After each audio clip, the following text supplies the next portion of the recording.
Oi pessoal, tudo bem? Vamos começar mais uma aula? Hoje nós vamos falar um pouquinho sobre as funções, introdução ao estudo das funções, tá? Então a gente vai começar falando um pouquinho dos sistemas de coordenadas. Então vamos lá, o sistema de coordenadas a gente não usa ele apenas para função, a gente usa ele para diversas outras coisas.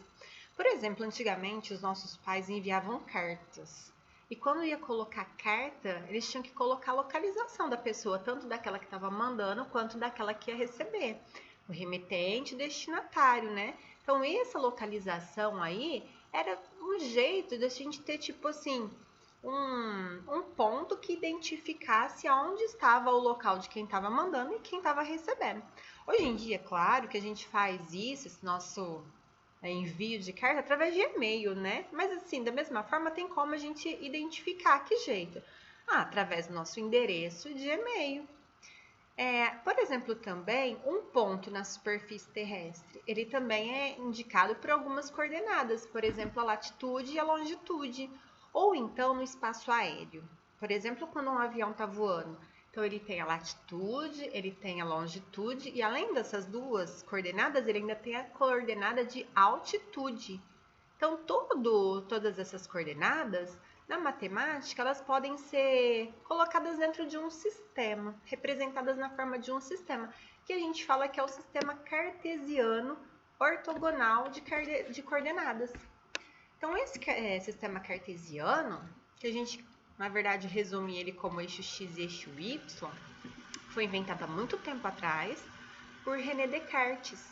O conceito, na verdade, não foi ele quem criou, mas ele foi o primeiro que utilizou, ele fez toda a formalização, então dá-se a ele o título do criador do plano cartesiano.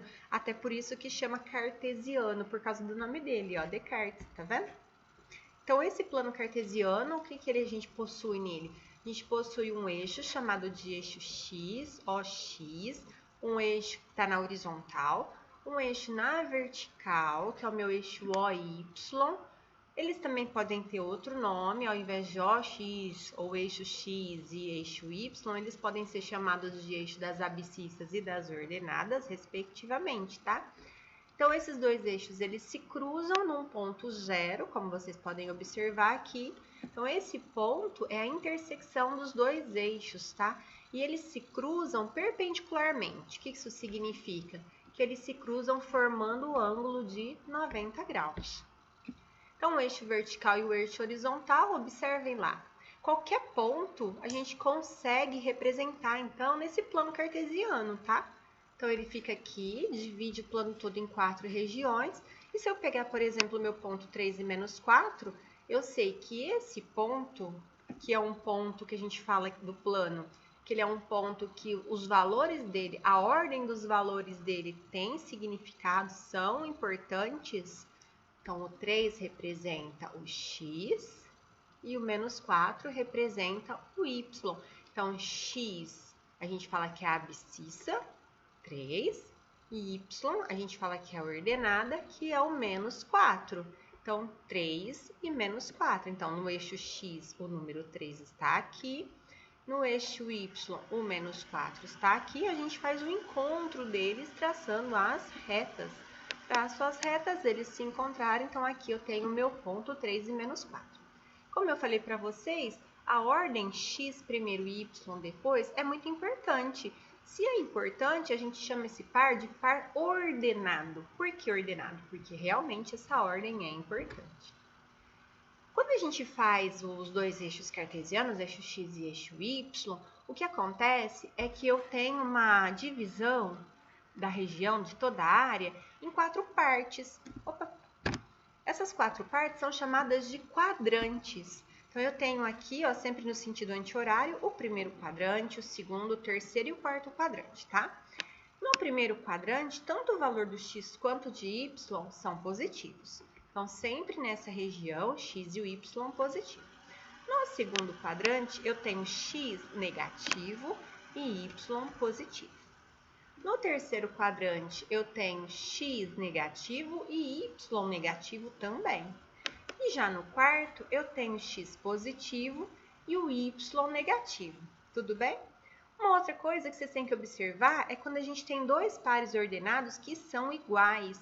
Se eu tenho uma igualdade entre os pares ordenados desse tipo AB igual a CD, eu tenho que garantir que o meu primeiro valor do x é igual ao primeiro valor do x do outro ponto, do outro par ordenado, assim como o meu valor do y, do primeiro, tem que ser igual ao segundo, ou seja, o A tem que ser igual ao C, assim como o B tem que ser igual a D.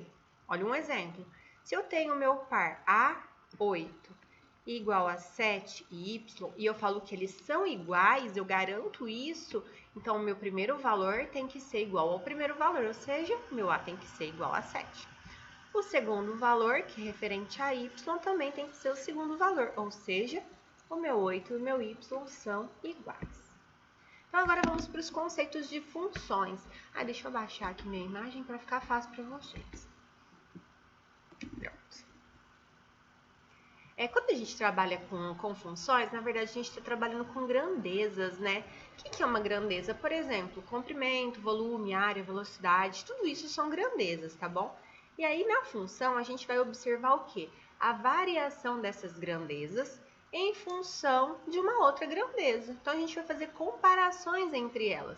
Por exemplo, se a gente pode observar se o crescimento de uma criança pode estar relacionado com a alimentação dela, ou então, se o crescimento de uma flor, de uma árvore, depende do tempo, se, por exemplo, a temperatura e a taxa de evaporação de águas tem influência uma com a outra, ou seja, uma está em função da outra. Então, essas dependências nada mais são do que as funções que a gente vai estudar. A diferença é que a gente sempre dá exemplos assim que a gente significativo, né? Exemplos de coisas que a gente usa no dia a dia.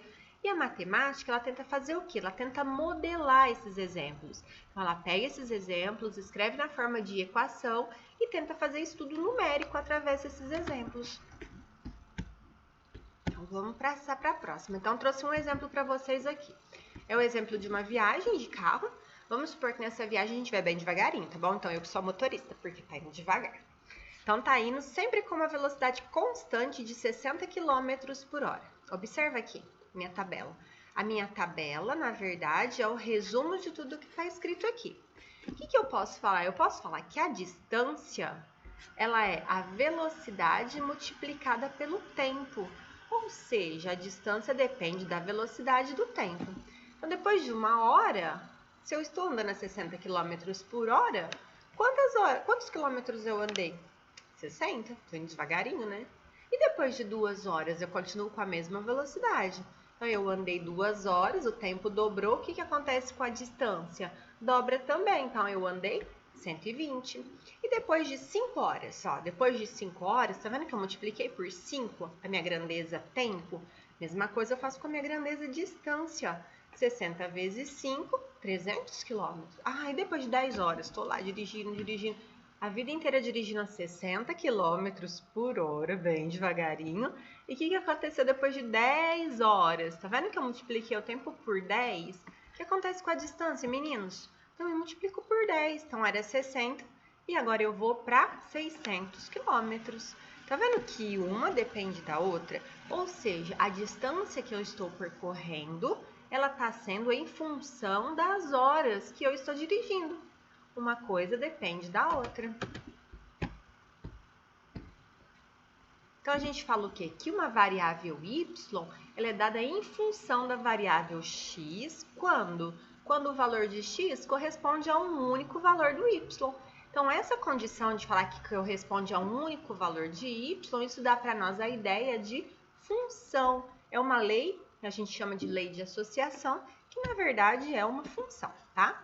Então, umas observações aqui para vocês, a gente abrevia, né, a expressão, ao invés de ficar toda hora falando y é dado em função de x, a gente já fala direto, y é função de x, tá? E no contexto das funções que são numéricas, que trabalham com números, a gente vai sempre definir a variável como um representante genérico daquilo que os números podem ser. Então, eu não vou ficar falando toda hora, agora é o 1, agora é o 2. Não, o que eu faço? Eu pego uma variável que vai representar todos os números que eu posso usar ali. Na maioria das vezes, a nossa variável é o x. Então, as formas de representação de uma função. Então, a função ela pode ser representada de várias formas. A princípio, a primeira que nós vamos aprender é quando ela está na forma de um diagrama. O diagrama é fácil da gente ver. E a gente olha para ele, a gente consegue observar algumas coisas que são importantes para a função, que é domínio, contradomínio e o conjunto imagem, tá? São 3 coisas muito importantes. Então, observa aqui, esse é o meu diagrama de flechas. No meu diagrama de flechas, eu tenho um conjunto A, um conjunto B, e aqui é uma situação problema. Olha lá, em cada dia de um determinado mês, a temperatura média de uma região em graus Celsius tiver alguns valores. Então, considere os dias 2, 3, 4, 5 do mês. As temperaturas, respectivamente, foram 0, 1, 2 e 3. Bem baixo, né? Bem frio. Daí ele fala, teve uma associação, tá vendo?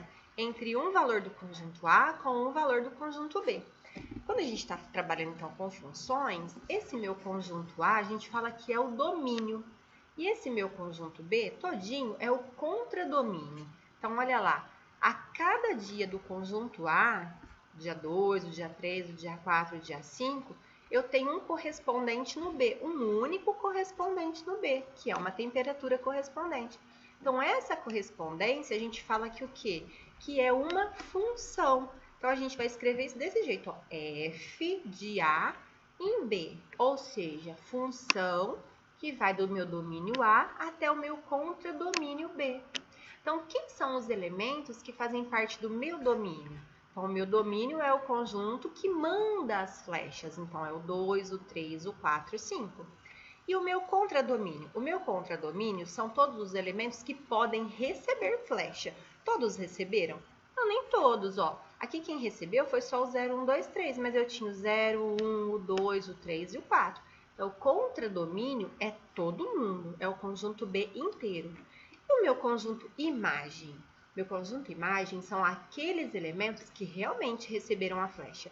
Então, é o 0, o 1, o 2 e o 3. As funções também podem ser representadas na forma de tabelas. Na forma de tabelas, da mesma forma, ó, do mesmo exemplo. Então, a cada linha de tabela é como se fosse um elemento que está mandando flechinha para o outro, se fosse no caso do diagrama. Então, olha lá, a temperatura no dia 6, no dia 7, no dia 8, no dia 9. Então, no dia 6 a temperatura foi 4, no dia 7 foi 1, no dia 8 foi 0, no dia 9 foi 1. Estão vendo? E através de gráfico, mesma coisa. Gráfico vocês acabaram de ver, eixo cartesiano, então eixo X, eixo Y, eu vou lá e represento os valores.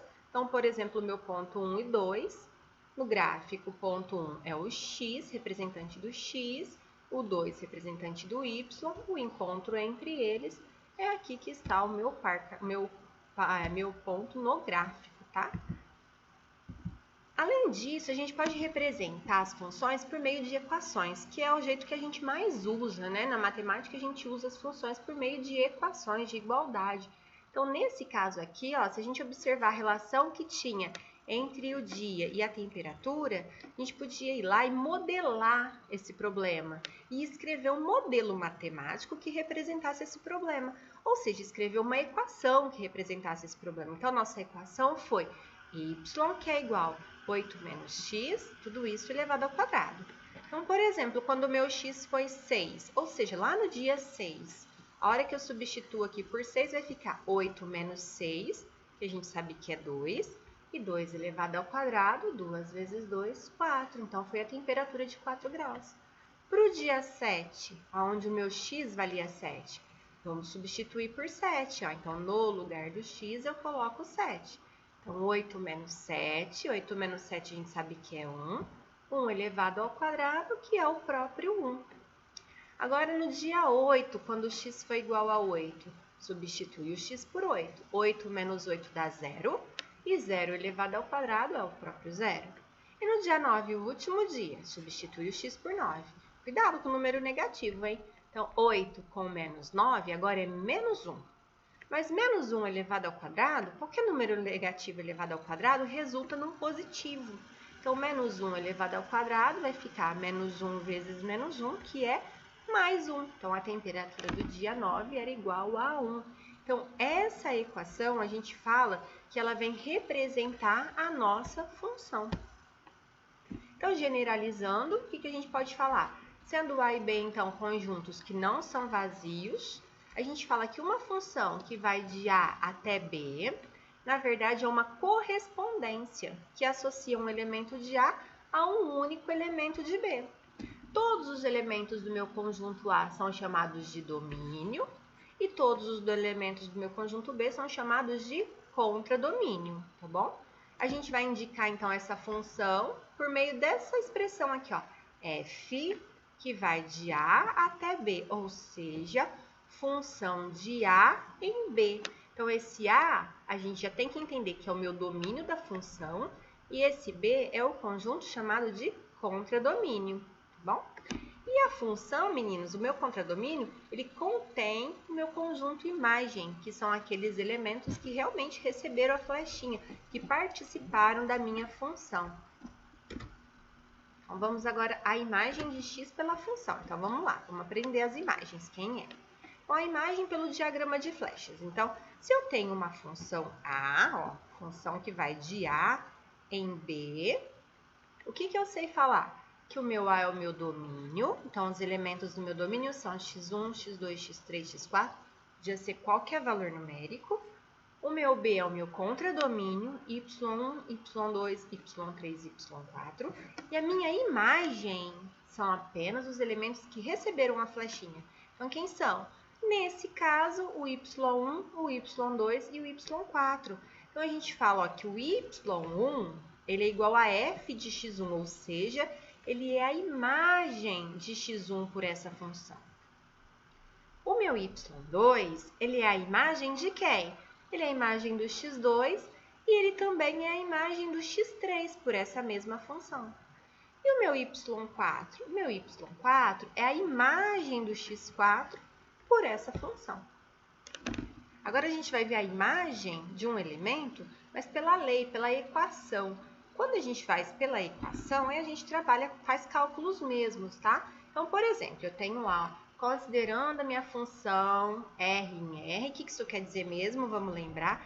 Função cujo domínio são os números reais e o meu contradomínio também são os números reais. Ou seja, meu conjunto imagem tem que estar aqui dentro. Então, todos os números reais é o meu domínio, todos os números reais, meu conjunto imagem ou contradomínio no caso. E ele fala assim que a cada elemento x cada elemento x do domínio R é associado um único elemento ao contradomínio R através dessa lei de formação. Então, ele deu para nós o quê? Ele deu a equação que garante para nós essa função.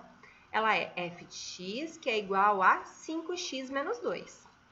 Agora, o que ele pede? A imagem do elemento 6. O que é a imagem do elemento 6? É quando você substitui o 6 lá do meu domínio, x valendo 6, você substitui na minha função e vê o resultado.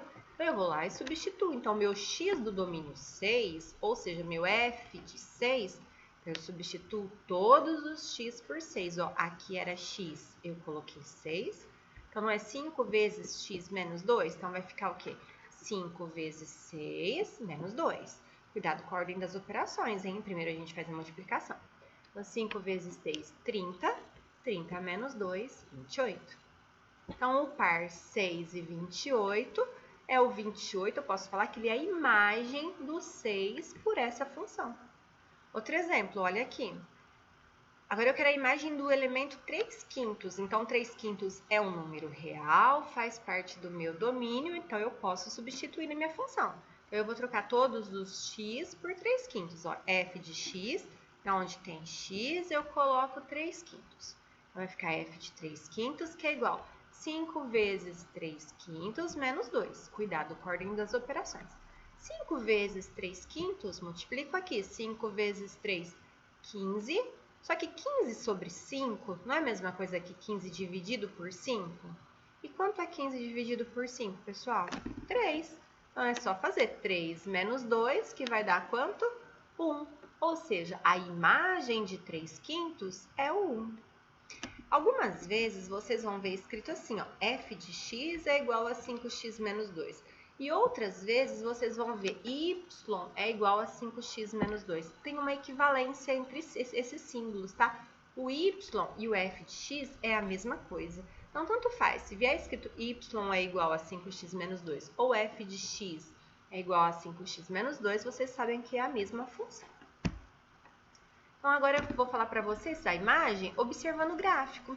Então, a gente já viu a imagem pelo diagrama, vamos relembrando, imagem por diagrama, quem recebe flechinha é a imagem. Imagem pela equação, que é quando eu substituo os valores, faço o cálculo e encontro a minha imagem.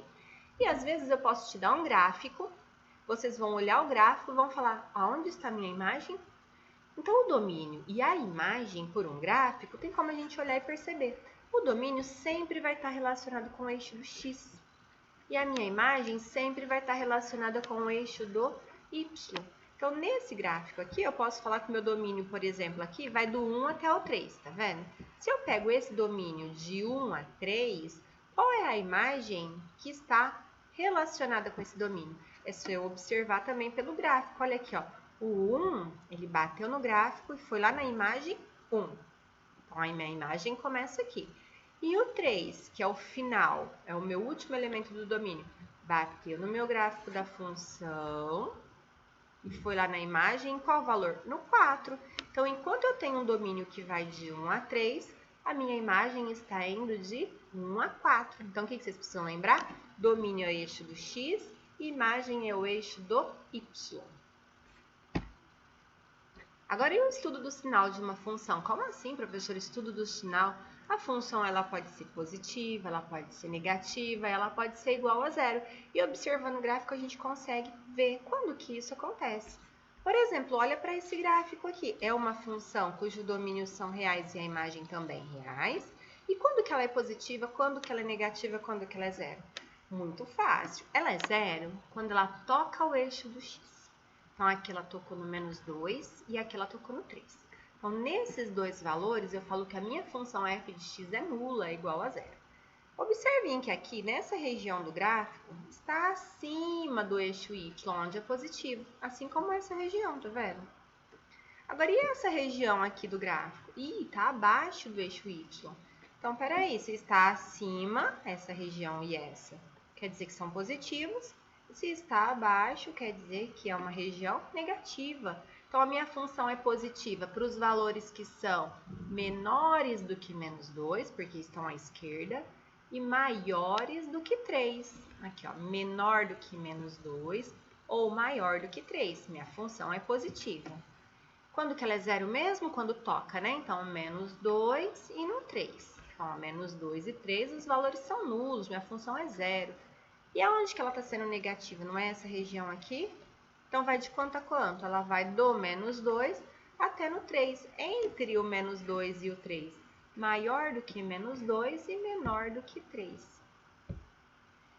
Tem como a gente reconhecer uma função através do gráfico, só de observar. Eu observo o gráfico e falo, é função.